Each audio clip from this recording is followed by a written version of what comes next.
Hello friends, అందరూ ఎలా ఉన్నారండి? వెల్కమ్ టు చాణక్యాస్ నీతి. జీవితంలో ఈ విషయాలని బాగా గుర్తుపెట్టుకోండి. ఏంటి అంటే, ఒక ఆలోచనను నాటితే అది పనిగా ఎదుగుతుంది. ఒక పనిని నాటితే అది ఒక అలవాటుగా ఎదుగుతుంది. అలాగే ఒక అలవాటును నాటితే అది ఒక వ్యక్తిత్వంగా ఎదుగుతుంది. ఒక వ్యక్తిత్వాన్ని నాటితే అది తలరాతగా ఎదుగుతుంది. కాబట్టి మీ తలరాతను సృష్టించుకునేది మీరే అని గుర్తుపెట్టుకోండి. అర్థమైంది కదండి? అలాగే జీవితంలో ఎప్పుడూ కూడా ఓర్పు నీకు వేపలా చేదుగా ఉన్నా దాని ఫలితం మాత్రం చెరుకులా తీయగా అనిపిస్తుంది. మీరే వింటూనే ఉంటారు పాతకాలం సామెత. ఏంటి అంటే, వేప తినగా తినగా తీయగా ఉంటుంది అని. మరి నాకు ఆ పద్యం గుర్తు రావట్లేదు. ఎవరికైనా గుర్తుంటే కామెంట్ సెక్షన్లో తెలియజేయండి. మరి అది ఆరోగ్యానికి మంచిదని కూడా మన పెద్దలు చెబుతూ ఉంటారు. అది అప్పట్లో ఎవ్వరికీ కూడా తెలియదు, చిన్నపిల్లలకి. ఎందుకు అంటే మేం కూడా ఆ తరం నుంచి వచ్చిన వాళ్ళమే. అప్పట్లో ఏది చెప్పినా కూడా మంచిగా అనిపించేది కాదు. వేపాకు తినమంటే చేదుగా ఉంది వద్దు అనేవాళ్ళం. కానీ నానమ్మలు తాతమ్మలు అందరూ కూడా బలవంతం చేసి మరీ తినిపించేది. అప్పుడు వాళ్ళు నాకు ఆ మాట చెప్పేది, తింటూ ఉంటే ఏదైనా అలవాటైపోతుంది అని.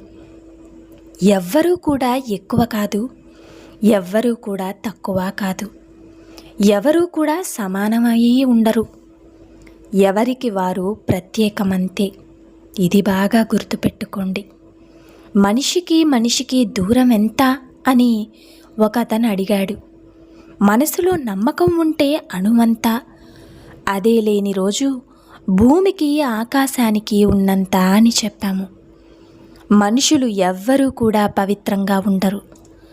అపవిత్రతకి నిర్వచనం చెప్పి పవిత్రత గొప్పతనం బోధిస్తూ ఉంటారు. ఇది అయితే ఈ రోజుల్లో ఎక్కువగా జరుగుతున్నది చూస్తూనే ఉన్నాం. మనసును పట్టించుకోండి. మనసు ఒక సరస్సు లాంటిది. అందులో పడే ప్రతి రాయి అలలను రేపుతుంది. ఈ అలలు మనమేమిటో చూడనివ్వవు. కాబట్టి దేనికి కూడా భయపడకు. ఏ ఇద్దరికీ ఒకే మనస్సు లేదా ఒకే శరీరం ఉండదు కదా. మాట చిన్నదైనా మనసును గాయపరుస్తుంది. అబద్ధం చిన్నదైనా అనుబంధాలు తెరుచుకుంటుంది. ఇక అపార్థం చిన్నదైనా మంచి స్నేహాన్ని విడగొట్టేస్తుంది. రంధ్రం చిన్నదైనా పెద్ద ఓడను ముంచేయగలుగుతుంది. గుర్తుపెట్టుకోండి. ఇక అలాగే ఒక చిన్న విషయం ఏంటి అంటే, ప్రశ్నిస్తే శత్రువే అవుతావు. అయినా పర్వాలేదు, ప్రశ్నించుకుంటే బానిస అవుతావు. బానిసత్వం కన్నా శత్రుత్వం మంచిదే కదా.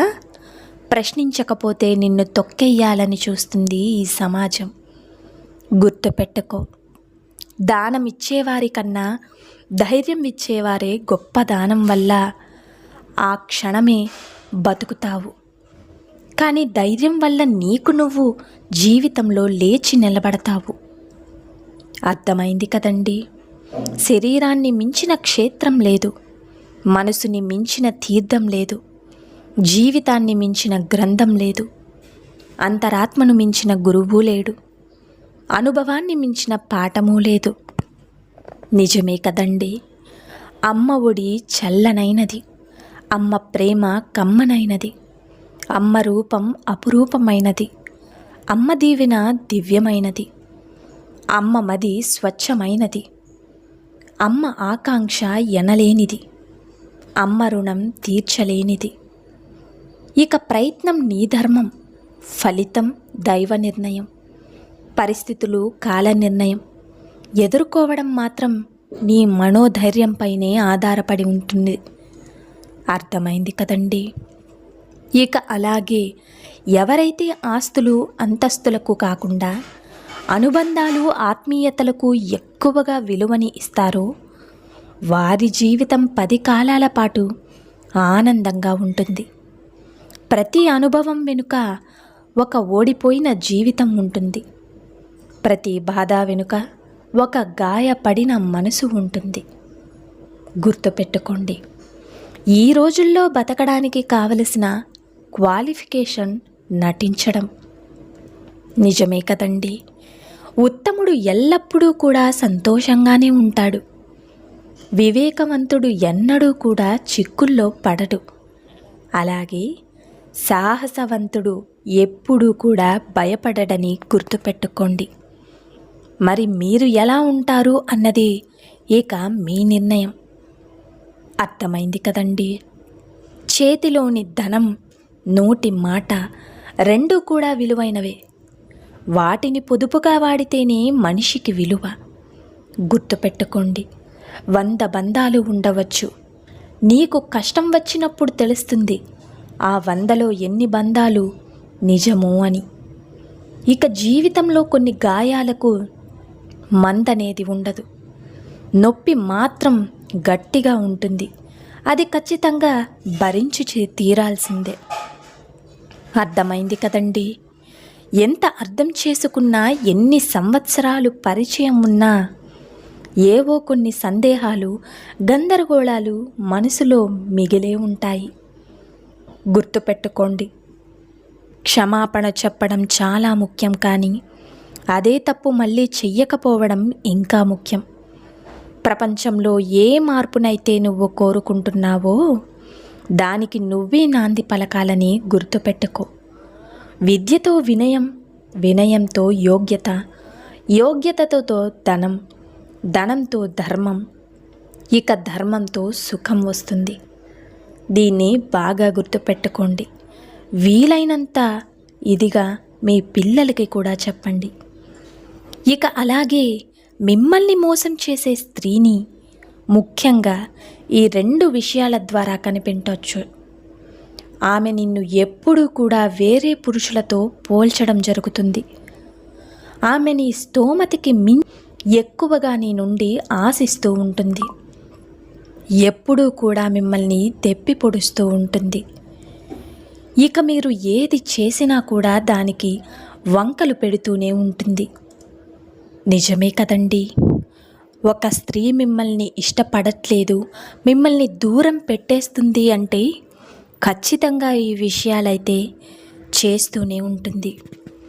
ఇక అలాంటి స్త్రీలు అక్రమ సంబంధం పెట్టుకోవడానికి కూడా వెనకాడరు. నువ్వు ఎంత ఇదిగా ఆమెను ప్రేమించినా కూడా ఆమె మాత్రం పరాయి మగాడి మోజులో పడి మిమ్మల్ని నెగ్లెక్ట్ చేస్తూ ఉంటుంది. అలాగే అత్తమామలు ఎంత ప్రేమ, ఆప్యాయత చూపించినా కూడా ఏదో ఒక చికాకు పెడుతూనే ఉంటుంది. మీరు ఇంటికి రాగానే మూతి ముడుచుకొని ఒక మూలన కూర్చుంటూ ఉంటుంది. ఒక పురుషుడు ఏదైనా జీవితానికి సంబంధించిన విషయం ఆమెతో చర్చించాలి అనుకుంటున్నప్పుడు, ఆమె నాకు వేరే పని ఉంది, నాకు ఇలా జరుగుతుంది, అలా జరుగుతుంది అని ఇంట్లో వాళ్ళ మీద సాకులు చెప్పడం, లేదా మాట తప్పించుకొని తిరగడం వంటి అలవాట్లన్నీ కూడా మీ ముందే చేస్తుంది. ఇక దాన్ని బట్టే తెలుసుకోవచ్చు మిమ్మల్ని ఆమె మోసం చేస్తుంది అని, ఇక ఆమె పరాయి మగాడి మోజులో ఉంది అని. ఈ చిన్న చిన్న విషయాలే మీరు ఇట్టే కనిపెట్టేయచ్చు. ఇప్పుడైతే కొంతమంది స్త్రీలు పిల్లల్ని కూడా పట్టించుకోవట్లేదు. పిల్లలున్నా కూడా పోతే పోనీలే, వాళ్ళతో నాకేంటి సంబంధం అనే విధంగా పరాయి మగాడి ఉచ్చులో పడిపోతున్నారు. కాబట్టి దయచేసి ఈ చిన్న చిన్న సంకేతాలను మీరు గమనించినట్లయితే మీకు, అలాగే మీ అమ్మ వాళ్ళకి, నాన్న వాళ్ళకి, పిల్లలకి మంచి చేసినట్లవుతుంది. వీలైతే కూర్చుని బంధం నిలబెట్టుకునే మాటలు మాట్లాడుకోవాలి. లేకపోతే ఆ అమ్మాయిని వదిలించుకోవడమే నయం. నిజమే కదండి. సో చూసారు కదండి ఇవాళ వీడియో. ఈ వీడియో మీకు నచ్చిందని అనుకుంటున్నాను. నచ్చితే చిన్న లైక్ చేసి మన ఛానల్ని సబ్స్క్రైబ్ చేసి సపోర్ట్ చేయండి friends. Thank you for watching friends. రేపటి వీడియోలో చాణక్యులు గారు ఏ మంచి మాటలను ఏ మంచి సూక్తులను మనకి చెప్పబోతున్నారన్నది మనం రేపటి వీడియోలో అయితే తెలుసుకుందాం.